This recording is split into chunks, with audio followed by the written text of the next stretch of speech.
Hello everyone, this is the video and this is the next series of our structure of atom. We are here to discuss today the topics of certain rules which are being given in structure of atom. Now the first topic is dual behavior of matter. As you know that matter is something that occupies space and has weight. So what is about its behavior? The matter consists of two nature. De Broglie was a scientist to propose कि matter के dual behaviour होता है, matter particle as well as wave nature, it shows both the natures. So de Broglie ने एक relation दिया that was lambda is equal to h upon m v, जहाँ पर lambda represents the wavelength, h represents the Planck's constant, m is the mass and v is the velocity. As you know from class 9 that mass into velocity represents the momentum of that particle. So lambda is equal to h upon v. This is basically the equation given by de Broglie to represent the dual behavior of matter. Moving on to the next principle, all the principles and rules in this chapter are very much important. So starting from our first rule, that is Heisenberg uncertainty principle. Actually it was given by Heisenberg, that's why its name is so. It states that कि हम एक ही time पर we cannot be able to calculate the position and momentum of an electron. Actually momentum is associated with mass and velocity and we know that mass remains the same and only velocity can change. तो Heisenberg ने ये बताया कि एक ही time पर हम किसी की पोजीशन और वेलोसिटी को नहीं निकाल सकते. उसके लिए एक सिंपल एक्सपेरिमेंट उन्होंने किया. उन्होंने एक माइक्रोस्कोप के नीचे इलेक्ट्रॉन को रखा और फोटॉन की हेल्प से उसे देखने की कोशिश की. When he was able to see the particle, तो उस टाइम पर जो वेलोसिटी जिस फोटॉन की वेलोसिटी उस पार्टिकल के ऊपर पड़ रही थी उसने इलेक्ट्रॉन की पोजीशन को डिस्प्लेस कर दिया. इट मीन्स कि हम एक ही टाइम पर इलेक्ट्रॉन की मास, वेलोसिटी या उसकी पोजीशन का पता नहीं कर सकते. तो उन्होंने एक रूल दिया. उन्होंने कहा that the product of the position and the momentum is always greater than और इक्वल टू एच अपॉन 4 पाई. कि जब भी पोजीशन और मोमेंटम की बात होगी तो उनका प्रोडक्ट जो होगा it will be always greater than और इक्वल टू एच अपॉन 4 पाई, जहाँ पर डेल्टा एक्स रिप्रेजेंट करता है अनसर्टेनिटी इन पोजीशन को, यानी पोजीशन कितनी चेंज हुई, और डेल्टा पी रिप्रेजेंट करता है अनसर्टेनिटी इन मोमेंटम को. Now it rules out the existence of definite path. Now there was a drawback in Heisenberg uncertainty principle. Although he was able to predict all these things, but उन्होंने एक चीज़ नहीं बताई थी, that was the definite path existence. कि जो electrons हैं वो या उसके जैसे सिमिलर पार्टिकल्स हैं वो कौन सा पाथ एटम के अराउंड फॉलो करते हैं. Now what was the failure of Bohr's model, जो कि हमने लास्ट वीडियो में पढ़े थे along with the Thomson and Rutherford model. Bohr model का फेलियर ये था कि उसने डुअल बिहेवियर को इग्नोर किया था. That was given by de Broglie. Matter का डुअल बिहेवियर उन्होंने इग्नोर किया था. सेकेंडली उनके ऊपर हेजनबर्ग अनसर्टेनिटी प्रिंसिपल नहीं लगा because they contradict this principle. Bohr के मॉडल में हेजनबर्ग्स अनसर्टेनिटी प्रिंसिपल कॉन्ट्राडिक्ट है और वो बहुत सिंपल है. जब एक इलेक्ट्रॉन एटम के अराउंड रिवॉल्व करेगा तो या तो हम उसका मास प्रिडिक्ट कर सकते हैं या या तो उसका पोजीशन प्रिडिक्ट कर सकते हैं या उसका मोमेंटम प्रिडिक्ट कर सकते हैं. बट उन्होंने फॉलो ही नहीं किया था. बोहर मॉडल के अकॉर्डिंग वो डेफिनेट पाथ में मूव कर रहे हैं और हम मास और वेलोसिटी निकाल सकते हैं. बट हेजनबर्ग ने कहा था कि हम एक ही चीज़ को एक टाइम पर निकाल सकते हैं. नेक्स्ट क्लासिकल मैकेनिक्स जो हैं वो न्यूटन लॉ ऑफ मोशन पे बेस है और उसने डिस्क्राइब किया था बड़े बड़े पार्टिकल्स के मोशन को, यानी वो छोटे छोटे पार्टिकल्स जिन्हें हम माइक्रोस्कोपिक पार्टिकल्स कहते हैं उनके मोशन को स्टडी नहीं कर पाए थे. इसका रीज़न ये था कि क्लासिकल मैकेनिक्स ने डुअल बिहेवियर को इग्नोर किया था स्पेशली फॉर सब एटॉमिक पार्टिकल्स, और साथ ही उन्होंने हेजनबर्ग को भी इग्नोर किया था. Next is quantum mechanics. Quantum mechanics एक थ्योरेटिकल साइंस है जो माइक्रोस्कोपिक ऑब्जेक्ट्स के मोशन को स्टडी करती है. That are both observable wave like and particle like properties. As you know कि जो माइक्रोस्कोपिक ऑब्जेक्ट्स होते हैं हम ऑलरेडी पढ़ चुके हैं पहली वीडियोज़ में भी कि उनका इलेक्ट्रोमैग्नेटिक पे पार्टिकुलर डुअल बिहेवियर है. सो वेव लाइक और पार्टिकल लाइक प्रॉपर्टीज़ दोनों ही होनी चाहिए उनके अंदर. सो क्वांटम मैकेनिक्स इससे डील करती है जो माइक्रोस्कोपिक ऑब्जेक्ट्स के अंदर वेव और पार्टिकल लाइक करेक्टरिस्टिक्स होते हैं. ना क्वांटम मैकेनिक्स जो है वो फंडामेंटल इक्वेशन पे बेस है, जिसे हम श्रोडिंजर वेव इक्वेशन कहते हैं, और ये आगे जाके लेवल्स में, हायर लेवल्स में ये थोड़ा सा एलेबोरेट है, बट आपके लेवल पे there is only one equation you have to learn, that is Schrodinger wave equation. वो कहाँ से आई और उसका लॉजिक क्या, आपको सिर्फ इतना याद रखना है। अगर हम शॉर्ट फॉर्म देखें श्रोडिंजर वेव इक्वेशन की, तो it is H psi is equal to E psi. अब आप सोचेंगे एच क्या है, यहाँ पर ऑपरेटर्स आप पढ़ते हैं, एच इज़ द ऑपरेटर जिसे हम हैमिल्टोनियन ऑपरेटर कहते हैं, and E is the total energy of the system, और साई रिप्रेजेंट करता है amplitude of the electron wave. Amplitude of the electron wave का मतलब है कि इलेक्ट्रॉन की वेव कितनी दूर तक जाएगी, उसका वेव फंक्शन ये रिप्रेजेंट करता है। श्रोडिंजर इक्वेशन की अगर हम थोड़ी सी डिटेल की बात करें, तो कोई भी सिस्टम यानी कि कोई एटम या मॉलिक्यूल जिसकी एनर्जी टाइम के साथ चेंज नहीं हो रही है, तो श्रोडिंजर इक्वेशन उसके लिए हम लिख सकते हैं। When Schrödinger equation hydrogen atom के लिए सॉल्व की, तो सोल्यूशन जो है उसके पॉसिबल एनर्जी लेवल्स आए, इलेक्ट्रॉन ने ऑक्यूपाई किए, और उसके जो वेव फंक्शंस थे एनर्जी लेवल के साथ एसोसिएटेड थे, तो उन सभी वैल्यूज़ में से कुछ सॉल्यूशंस जो थे वो परमिट किए गए, और हर एक परमिट सॉल्यूशन जो था वो सिग्निफिकेंट था, क्योंकि वो किसी डेफिनेट एनर्जी स्टेट को रिप्रेजेंट कर रहा था, और इसीलिए हमने कहा कि एनर्जी जो है वो क्वांटाइज्ड है। अगर हम एक इलेबोरेट फॉर्म देखें, या आप ये कह सकिए कि कंडेंस्ड फॉर्म देखें, नॉट इलेबोरेट, कंडेंस्ड फॉर्म देखें श्रोडिंजर वेव इक्वेशन की, तो कोई भी इलेक्ट्रॉन जो है वो एटम के अराउंड एक 3 डायमेंशनल स्पेस में मूव करता है, जिसकी वजह से हमने यहाँ एक्स, वाई और जेड एक्सेस तीनों ली हैं उसकी पोजीशन को रिप्रेजेंट करने के लिए। साई यहाँ पर प्रोबेबिलिटी डेंसिटी को बताता है इलेक्ट्रॉन की, H Planck's constant, M mass, E total energy और वी पोटेंशियल एनर्जी को रिप्रेजेंट करता है। You have to learn this equation because ये सेकंड डेरिवेटिव है, क्योंकि डेरिवेटिव के ऊपर स्क्वायर लगा हुआ है, और ये उन बच्चों को अच्छे से पता होगा जिन्होंने अभी भी +1 में मैथ स्टार्ट किया, बिकॉज मैथ्स में आपको डेरिवेटिव्स आएंगे और वहाँ से आपको पता लगेगा कि partial derivative, fully derivative, double derivative यानी सेकंड डेरिवेटिव क्या होता है। तो अगर आप नॉन मैथ स्टूडेंट हैं तो आपको इसे याद रखना पड़ेगा, साई ऊपर स्क्वायर और नीचे एक्सेस का स्क्वायर करना है, तीनों एक्सेस को आपने ऐड करना है, और एंड में 8π² m/h² e - v psi is equal to 0, ये आपको याद रखना है for non math students, right. Now Schrodinger wave equation का कंट्रीब्यूशन क्या था, वो कहते हैं, उन्होंने कहा कि वेव पार्टिकल डुअलिटी है, यानी कि कोई भी मूवमेंट जो है किसी भी चीज़ की, उसकी डुअल कैरेक्टरिस्टिक्स मैटर से रिलेटेड उन्होंने बताई। तो एक एप्रोप्रिएट वेव इक्वेशन हमें चाहिए थी जो कि माइक्रोस्कोपिक वर्ल्ड को एक्सप्लेन करती हो, सॉल्व हो उसके लिए। तो एरविन श्रोडिंजर जो थे, ही वॉज द फर्स्ट जिन्होंने इस इक्वेशन को माइक्रोस्कोपिक पार्टिकल्स के लिए फॉर्मुलेट किया, और उनके operators, eigen functions, wave functions, engine values जो कि श्रोडिंजर इक्वेशन में यूज़ होती है, वो हमें ज़्यादा एक्सप्लेनेशन में नहीं पढ़नी, बट वो मेनली ऑपरेटर्स यूज़ हैं जो हम इस इक्वेशन को ही लर्न करके, that's it, this is the way we have to learn the Schrodinger wave equation, nothing else more than this. Now next is probability density क्या होती है। किसी भी वेव के एम्पलीट्यूड का, एम्पलीट्यूड का मतलब आप समझते हैं हाइट ऑफ द वेव, की वेव कितनी ऊंची जा रही है अपनी मेन लाइन से, तो प्रोबेबिलिटी उसको कहते हैं। अब इसकी कोई सिग्निफिकेंस नहीं होती, बट अगर हम इसका स्क्वायर कर दें तो ये बताता है उस प्रोबेबिलिटी डेंसिटी को। यानी अगर आपसे कोई पूछे what is Sai and what is Sai square, तो आप कहोगे साई का मतलब है amplitude of the wave, and Sai square का मतलब है probability density of the electron, यानी इलेक्ट्रॉन की उस रीजन में पाए जाने की प्रोबेबिलिटी, संभावना, राइट। सो उसके बाद हम पढ़ते हैं ऑर्बिटल। अभी हमने पढ़ा कि पाए जाने की संभावना इज प्रोबेबिलिटी डेंसिटी, बट वो एरिया जहाँ पर न्यूक्लियस के अराउंड इलेक्ट्रॉन सबसे ज़्यादा चांसेस हैं पाए जाने के, उस एरिया को हम ऑर्बिटल कहते हैं। यानी the region of space around the nucleus where the probability of finding the electron is maximum, उसको हम कहते हैं ऑर्बिटल। इसीलिए मैंने यहाँ आपके लिए एक डिफरेंस किया, बिकॉज इससे पहले आप 9th 10th में पढ़ते आ रहे हैं ऑर्बिट ऑर्बिट ऑर्बिट, और उसी से डिराइव्ड एक वर्ड है orbital. We must not confuse these two words, क्योंकि इनके अलग अलग मीनिंग है और इनके रूल्स भी अलग अलग हैं। फॉर एग्जाम्पल ऑर्बिट्स जो हैं वो एक पाथ हैं, यानी ट्रेजेक्ट्री हैं जिस पर इलेक्ट्रॉन मूव करते हैं, बट ऑर्बिटल एक स्पेस है, खाली जगह है।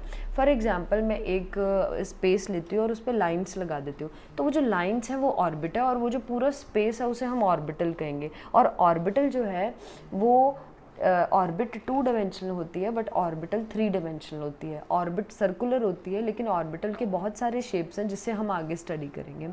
ये वो वेल डिफाइंड पाथ है जहाँ पर इलेक्ट्रॉन्स न्यूक्लियस के अराउंड मूव करते हैं और ये एक एरिया है जहाँ पर इलेक्ट्रॉन प्रेजेंट होते हैं। Orbit theory Heisenberg uncertainty principle को सेटिस्फाई नहीं करती बिल्कुल भी, क्योंकि ऑर्बिट की थ्योरी बोहर ने दी थी और अभी अभी हम लिमिटेशंस में पढ़ के आ रहे हैं कि बोहर की थ्योरी ने हाइजेनबर्ग अनसर्टेनिटी प्रिंसिपल को फॉलो नहीं किया। ऑर्बिटल्स जो है वो कम्प्लीटली हाइजेनबर्ग अनसर्टेनिटी प्रिंसिपल को फॉलो करते हैं।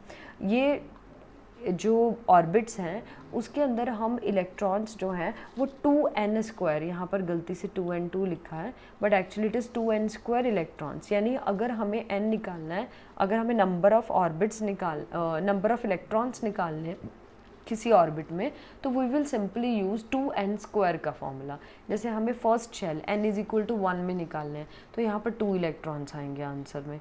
अगर हमें सेकंड शेल में निकालना है तो आंसर विल बी 8। और यही वो फॉर्मूला है जिसे हम 9th में बोहर्स-ब्यूरी रूल के नाम से पढ़ के आ रहे हैं, जिसके अकॉर्डिंग हमने ये रूल बनाया था कि एट न्यूक्लियस के अराउंड फर्स्ट शेल में 2 इलेक्ट्रॉन्स होंगे, फिर 8 होंगे, फिर 8 होंगे, फिर 18 होंगे, 18 होंगे, 32 होंगे। इस तरीके से हमने ये रूल बनाया था।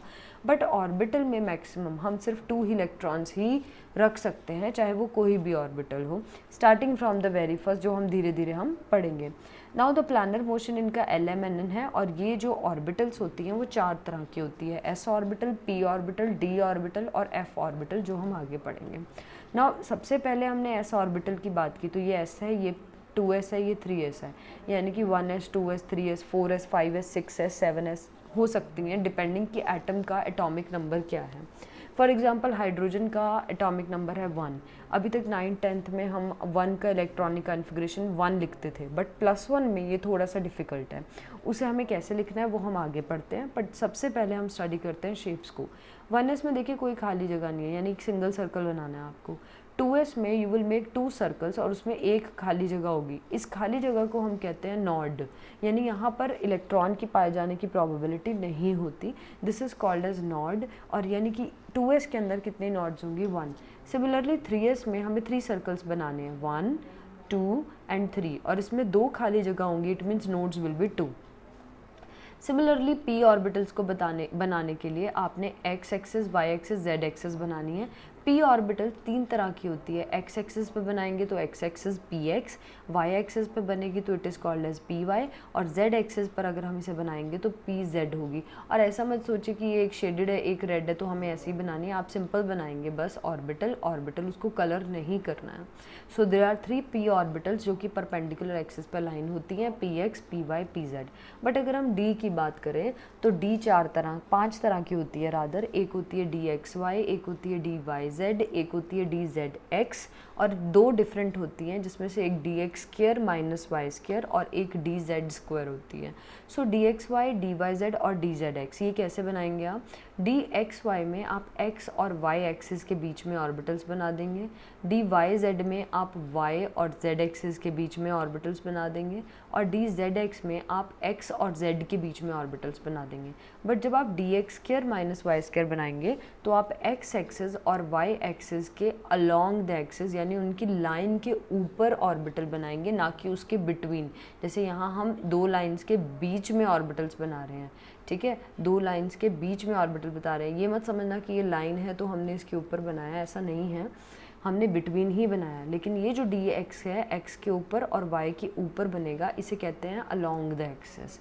सिमिलरली अगर हम dz² की बात करें तो ये सबसे अनोखा है क्योंकि इसके साइड में एक इलेक्ट्रॉन का रिंग होता है, प्रोबेबिलिटी डेंसिटी बताता है जो इलेक्ट्रॉन की, और ये आपने z के ऊपर बनाना है ओनली, इसे हम कहते हैं dz²। So these all the orbitals जो आपने यहाँ स्टडी करनी है। आपने f ऑर्बिटल्स की शेप को नहीं पढ़ना because it is in higher standard, you have to learn till d orbitals. Now what are shells and sub shells, उसको समझाने के लिए यहाँ पर एक डायग्राम मैंने दिखाया है। ऑर्बिटल्स किसी भी एटम में अरेंज करते हैं हम ऐसे शेल्स और सब शेल्स की फॉर्म में। जैसे n = अगर 3 है तो 3 का 3s होगा, 3p होगा, 3d होगा, 3f नहीं होगा, और वो क्यों नहीं होगा वो हम आगे स्टडी करेंगे। शेल की बात करें तो all orbitals with the same value of n, उसे हम शेल्स कहते हैं, यानी ये सारी शेल्स हैं। यानी n अगर 3 है तो 3 की जितनी भी आप बनाएंगे 3s 3p 3d वो सारी शेल्स होंगी, लेकिन जो ऑर्बिटल्स होती हैं वो ये अलग अलग होती हैं। जैसे ये ऑर्बिटल है, ये ऑर्बिटल है, यानी ये 3d ऑर्बिटल्स हैं, ये 3p ऑर्बिटल्स हैं और ये 3s ऑर्बिटल्स हैं। मोreover अगर हम सब शेल्स की बात करें तो all the orbitals with the same value of both n and l, जिसकी n और l दोनों की सेम वैल्यू हो। जैसे n की वैल्यू है 3 और l की वैल्यू भी इसकी 3 आएगी क्योंकि ये d है, तो ऐसे को हम सब शेल कहते हैं। यानी ये आपस में सारी क्या हैं, सब शेल्स हैं। ये कैसे आया सब शेल का फॉर्मेट, ये हम आगे पढ़ेंगे। Moving on to the next topic जो हमें इसी टॉपिक की डिटेल बताएगा। ये डायग्राम हम एक बार दोबारा आगे डिस्कस करेंगे after studying these quantum numbers. Quantum numbers जो होते हैं, there are a set of 4 quantum numbers जो किसी की एनर्जी, साइज, शेप या ओरिएंटेशन को बताते हैं। और वो किसकी शेप, साइज, एनर्जी और ओरिएंटेशन को बताते हैं, दैट इज़ द ऑर्बिटल। किसी भी ऑर्बिटल को स्पेसिफाई करने के लिए 3 क्वांटम नंबर्स रिक्वायर होते हैं, while to specify an electron all 4 quantum numbers are required. अगर हमें ऑर्बिटल को स्पेसिफाई करना है तो 3 क्वांटम नंबर्स चाहिए, लेकिन अगर हमें इलेक्ट्रॉन को स्पेसिफाई करना है तो हमें चारों क्वांटम नंबर्स का यूज़ करना पड़ेगा, राइट। बट उसके लिए हम बारी बारी इनको डिस्कस करेंगे। पहले मैं आपको इनके नाम बता देती हूँ। The first quantum number is principal quantum number, जिसे हम n से रिप्रेजेंट करते हैं। Second quantum number is azimuthal quantum number, जिसे हम l से रिप्रेजेंट करते हैं। Third quantum number is magnetic quantum number, जिसे हम स्मॉल m से रिप्रेजेंट करते हैं। And fourth is electron spin quantum number, जिसे हम s से रिप्रेजेंट करते हैं। Starting in detail with the first quantum number that is principal quantum number. इसका जो सिंबल है दैट इज़ स्मॉल n। सबसे पहली बात, ये आप 9th 10th में पढ़ चुके हैं बिकॉज ये बेसिक ही है। n की वैल्यू है, ये शेल को बताता है, ये साइज़ और एनर्जी को बताता है। फॉर एग्जांपल आपने n इज इक्वल टू 1 2 3 4 पढ़ा था, जिसे हम डेजिग्नेट करते थे k l m और n से। So these are simply the n। अब ये कैसे साइज़ को बताता है, टोटल नंबर ऑफ ऑर्बिटल्स निकालने के लिए हम n स्क्वायर का फॉर्मूला लगाते हैं। ये मैंने आपको फर्स्ट थिंग बताई है।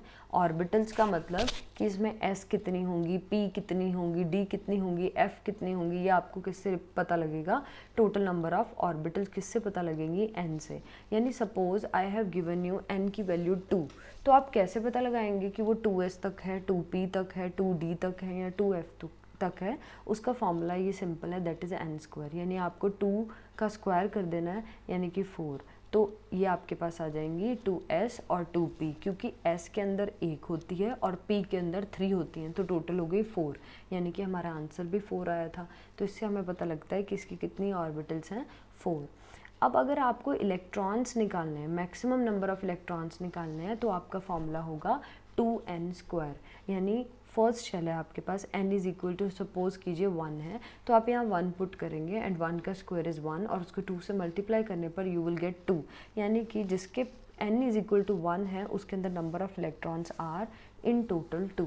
तो यहाँ से आप प्रिंसिपल क्वांटम नंबर से आप शेल को आइडेंटिफाई कर सकते हैं, कौन सी है, शेल नंबर को आइडेंटिफाई कर सकते हैं। क्योंकि अगर आपको ये पता लग गया कि how many electrons this shell contain, तो आपको उसका शेल नंबर भी आइडेंटिफाई हो जाएगा। Moving on to the next, azimuthal quantum number.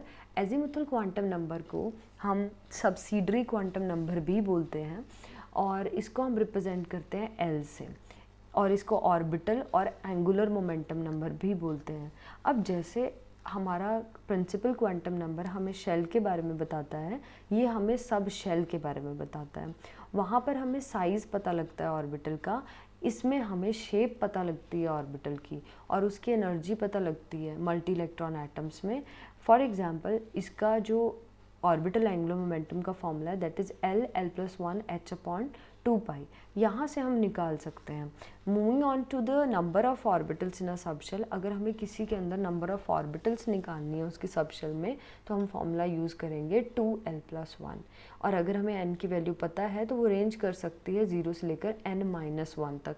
अब इसका मतलब क्या है, फॉर एग्ज़ाम्पल आपको सबसे पहले तो ये याद रखना है S, P, D, F, G, ये आपके पास जो हैं वो ऑर्बिटल्स हैं।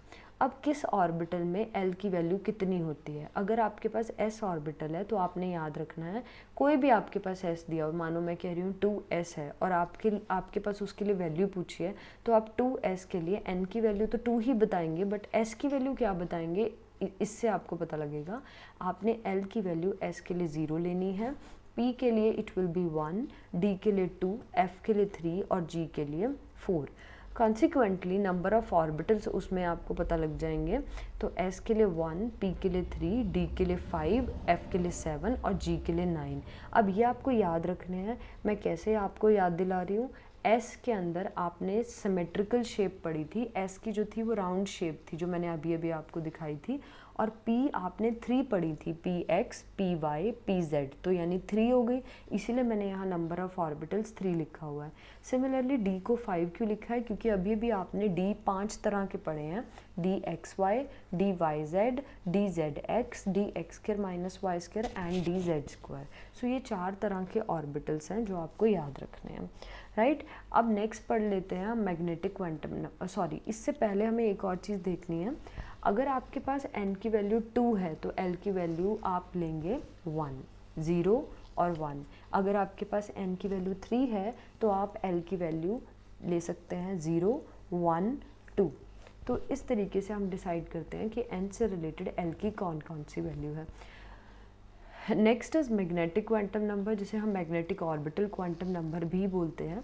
ये हमें इंफॉर्मेशन देता है स्पेशल ओरिएंटेशन की, यानी ऑर्बिटल्स स्पेस में कैसे ओरिएंटेड है standard set of coordinate axis के साथ। जैसे आपके पास L की जो भी वैल्यू आएगी, जैसे आपके पास L की आई 2 वैल्यू, तो आपने मैग्नेटिक क्वांटम नंबर में उसकी वैल्यू क्या लेनी है, m की वैल्यू उसी वैल्यू में माइनस से लेकर प्लस तक। जैसे n की वैल्यू थी 3 तो आपने L की वैल्यू लेगी 0, 1, 2। तो m की वैल्यू जो होगी, जो L की वैल्यू है वो माइनस से लेकर हम प्लस में लेंगे, that is -2, -1, 0, +1 and +2। These will be the 5 values for the magnetic orbital quantum number. ये सबसे इजी कॉन्सेप्ट है। जब हम L पढ़ लेते हैं तो उसी L की वैल्यू हम m लेने वक्त माइनस से लेकर प्लस में लेते हैं। And last but not the least, spin quantum number, that is electron spin quantum number.